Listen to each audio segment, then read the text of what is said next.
Bom, pessoal, dando início ao vídeo, esse vídeo ele tem como objetivo fazer a revisão de alguns tópicos importantes do capítulo 2, relacionados aí ao cálculo de trabalho, de potência e de consumo de energia, tudo bem?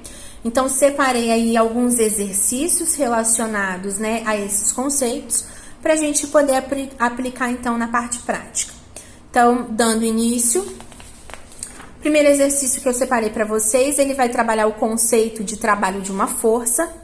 Quando eu falo aí de trabalho, eu sempre tenho que pensar que o trabalho, na verdade, ele é quantificado pela força que eu tenho que aplicar para poder deslocar um objeto a uma determinada distância, né? Deslocar um objeto ou um corpo. Então, quando eu pego, por exemplo, aqui no exercício, né? Eu tô dando exemplo aí de uma cama, eu vou quantificar o trabalho justamente pela relação da força que eu tenho que aplicar para deslocar essa cama a uma determinada distância. Aí sim que então eu estou executando um trabalho.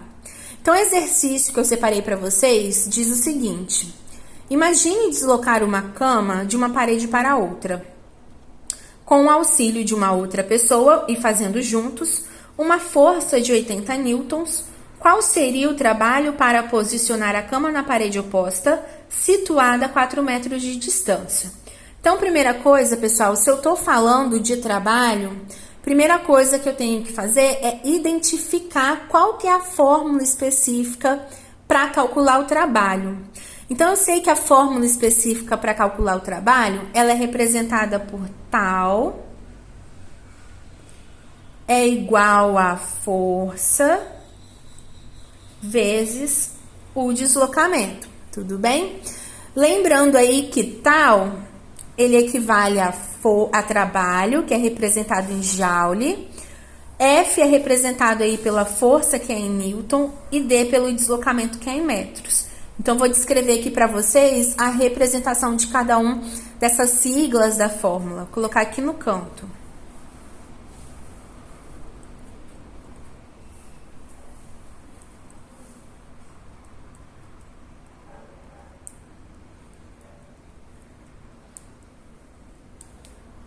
Então, aí tal, né? Essa sigla aqui significa trabalho, que é representado em joule. O F aqui, ele vem de força.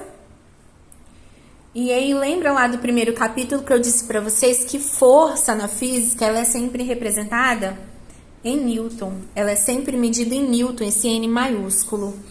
E aí, por último, o D. O D que representa aí o deslocamento, né? A distância que o objeto ele vai ser transportado. Distância ou deslocamento, tudo bem? O D, ele vai ser quantificado em metro. Então, eu tenho aí. Partindo disso, eu consigo, então, identificar no enunciado da minha questão quais são os dados que eu já tenho e quais são os dados que eu vou ter que encontrar. Então, olha só. Imagine deslocar uma cama de uma parede para outra, com o auxílio de uma outra pessoa e fazendo juntos uma força de 80 newtons. Então, o enunciado, ele já me deu o valor, ó, da força. A força, eu sei que ela é, ó, de 80 newtons, tá? Então, o enunciado, ele já me entregou o valor de força. Aí, ele continua assim.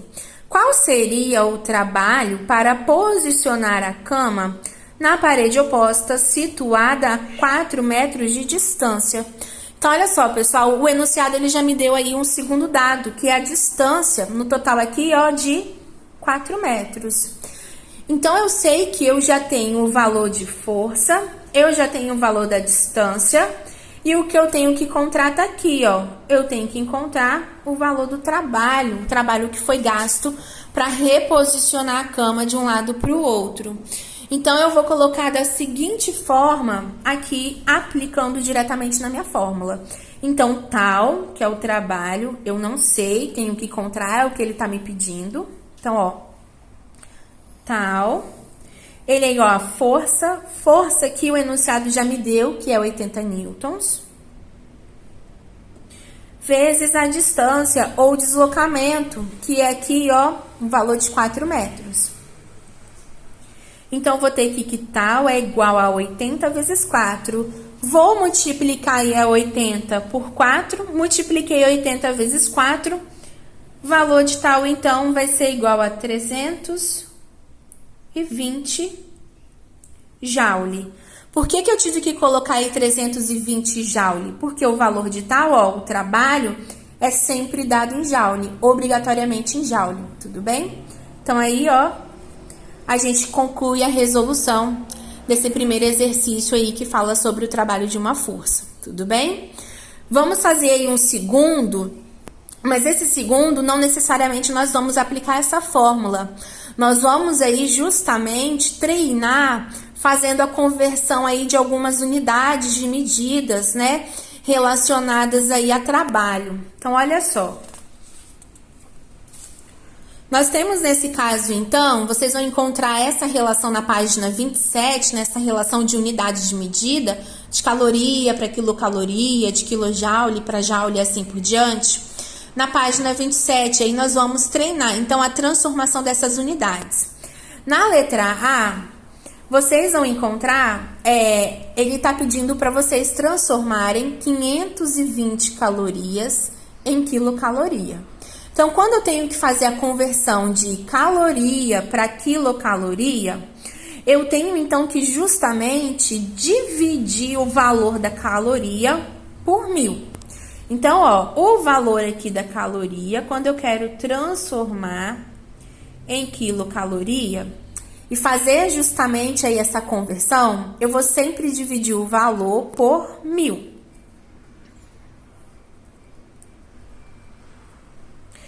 Como a minha letra A está pedindo para eu fazer essa divisão de 520 calorias em quilocaloria, e ele me deu o valor de caloria, aqui ó, 520, o que eu vou fazer? Eu vou justamente dividir, então, 520 calorias por 1000.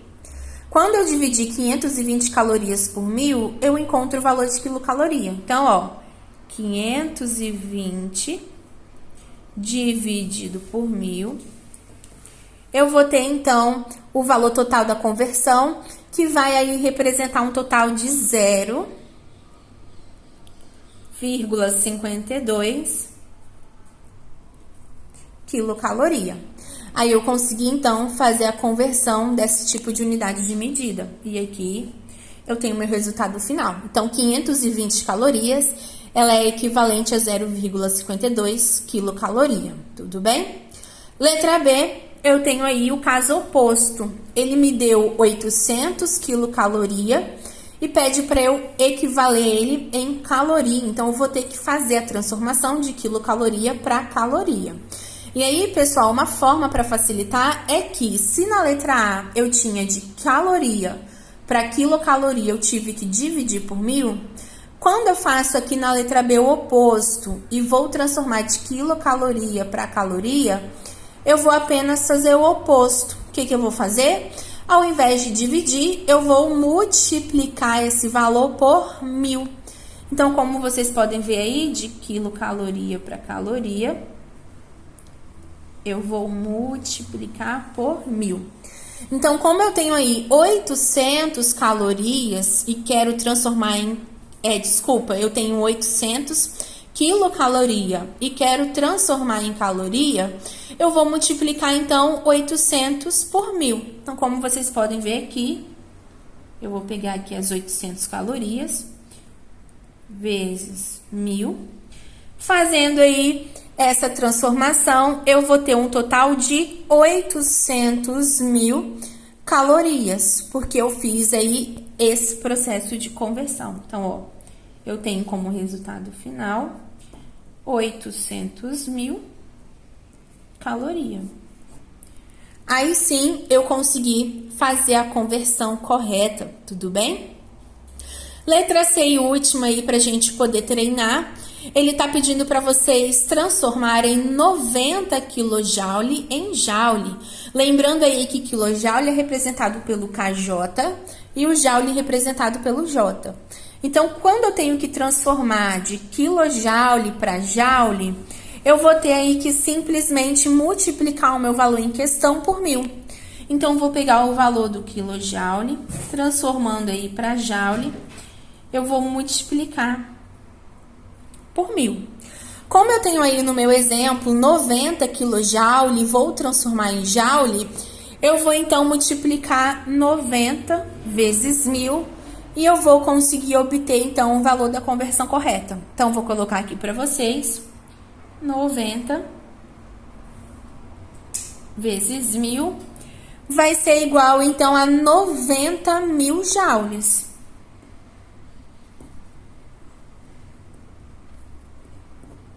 E aí eu consegui fazer a conversão, tudo bem? Então, pessoal, se eu vou transformar de caloria aqui na letra A para quilocaloria, eu sempre divido o valor por 1000. Se eu vou transformar, como vocês podem ver na letra B, de quilocaloria para caloria, eu sempre vou multiplicar o valor por 1000. E se eu quero transformar de quilojoule para joule, eu sempre vou multiplicar o valor por 1000. Por isso, então, aí recapitulando que na letra A, de 520 calorias transformando para quilocaloria, eu dividi por 1000 e obtive, então, o valor de 0,52 quilocaloria. Na letra B, eu tive que transformar de 800 quilocaloria para caloria.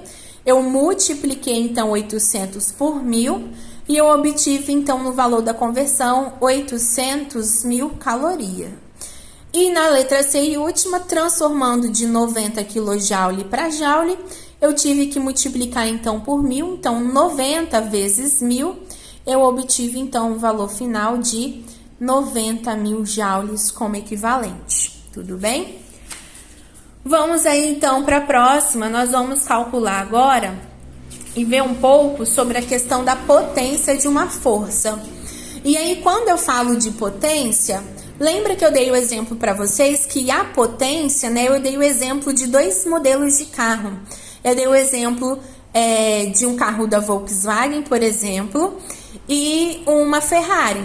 E aí, quando eu comparo a Ferrari com o carro da Volkswagen, eu sei que a Ferrari ela é muito mais potente. E aí, por que a Ferrari ela é muito mais potente?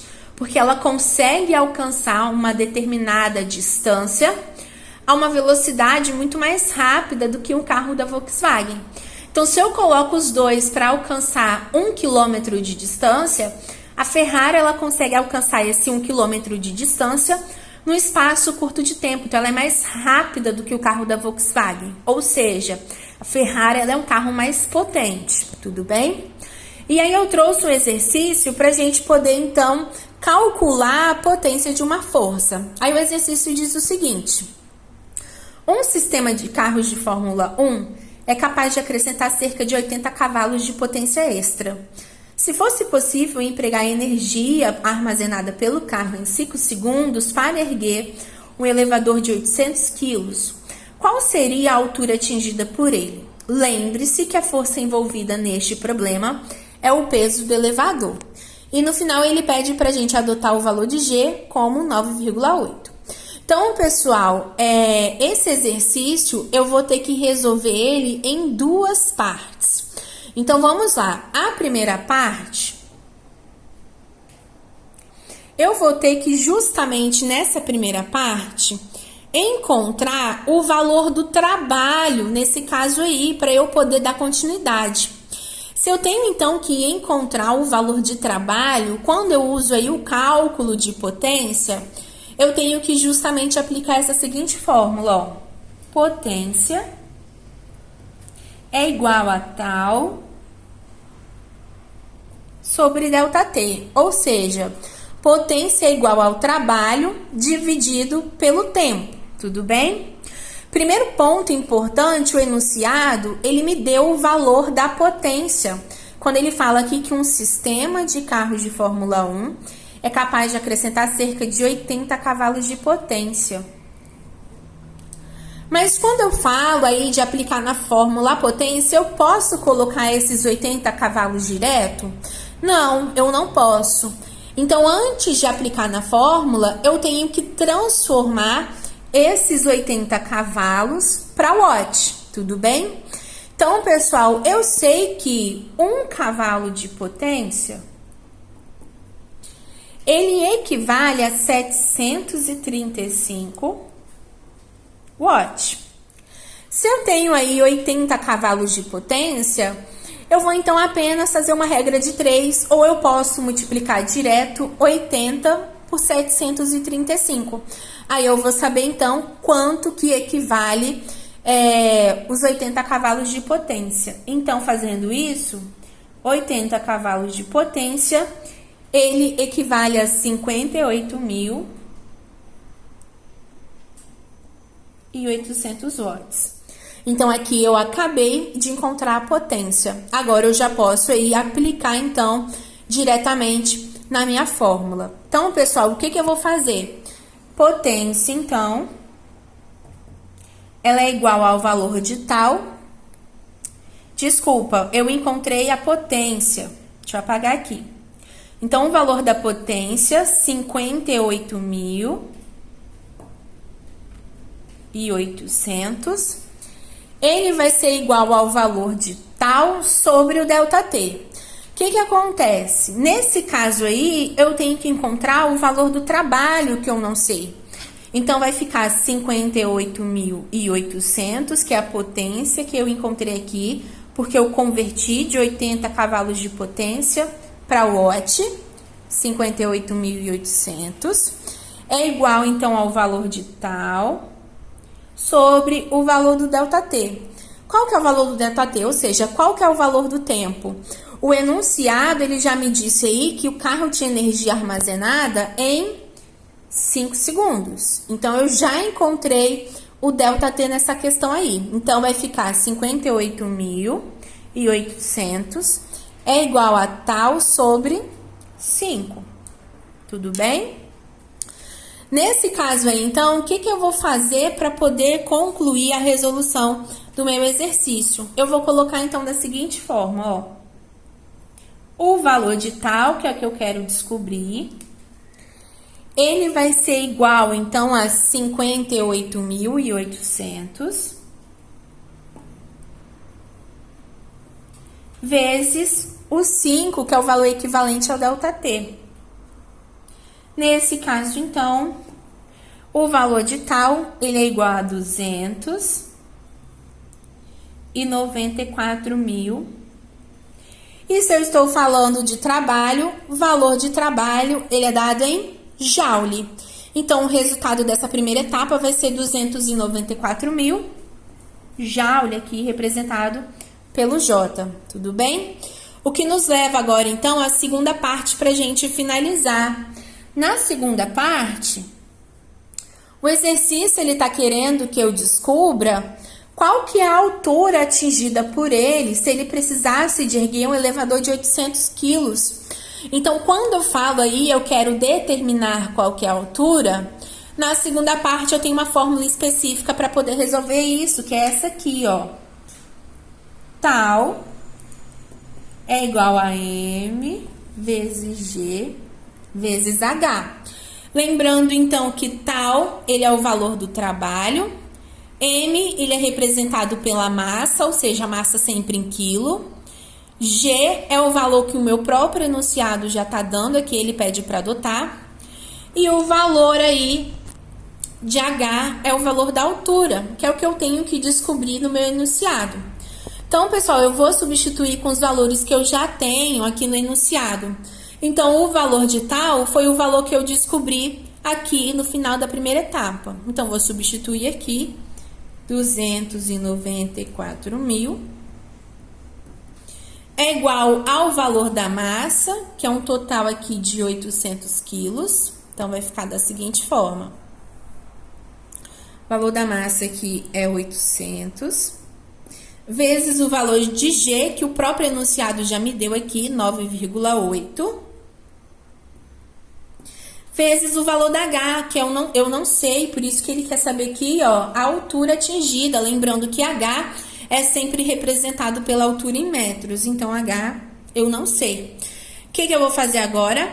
Eu vou multiplicar, então, ó, eu vou manter aqui os 294.000 é igual a, vou multiplicar aqui 800 vezes 9,8, que vai me dar aqui um valor de 7,840 vezes H, tudo bem? que eu vou fazer então agora? Agora sim eu consigo resolver e vou dividir. O que eu vou fazer? Passo H aqui para o lado esquerdo, então H é igual a 294.000. E eu vou dividir, então, por 7,840, tudo bem? Então, ó, 294.000 dividido por 7,840. Dividir, então, 294.000 por 7,840, o valor, então, da altura, aqui representado pelo H, é de 37,5 metros. Então, aí, aplicando esses dois passos, eu consegui encontrar, então, o objetivo do meu exercício, que era determinar a altura atingida por ele. Tudo bem? Pra gente finalizar, então, essa primeira parte do vídeo, nós vamos ver um pouco aí sobre o consumo de energia elétrica. O exercício aqui que eu separei diz o seguinte: vamos supor que 1 kWh custa 40 centavos. Calcule o custo de energia consumida por um eletrodoméstico de potência de 600 watts, funcionando 8 horas por dia, no mês de 30 dias. O que eu vou fazer, então? Sempre quando eu vou calcular o consumo de energia elétrica, eu tenho que dividir em 3 etapas. A primeira etapa é determinar a potência e o tempo de consumo. Potência que eu sei que são de 600 watts. E o tempo de uso de 8 horas por dia. Mas no caso da potência, eu não posso aplicar a potência assim direto na minha fórmula. Eu tenho que converter de watt para quilowatt. Para converter de watt para quilowatt, obrigatoriamente, eu tenho que dividir por 1000. Então, dividindo 600 watts por 1000, eu vou ter, então, o valor aí de 0,6 kW. E no meu segundo ponto aí, que é o tempo, ele ficou ligado 8 horas ao dia, no mês de 30 dias. Então, durante o período de um mês, para eu saber quantas horas o meu eletrodoméstico é ligado, eu vou multiplicar essas 8 horas por dia pelo tanto de dias no mês, ou seja, 30 dias. Então, 8 vezes 30, ele ficou ligado, então, 240 horas. Agora sim, eu vou para o meu segundo passo e eu vou, então, aplicar a minha fórmula para eu poder calcular o consumo de energia de fato. Então, olha só, quando eu vou calcular o consumo, para eu determinar o valor de quilowatt-hora, eu aplico essa seguinte fórmula: tal é igual a potência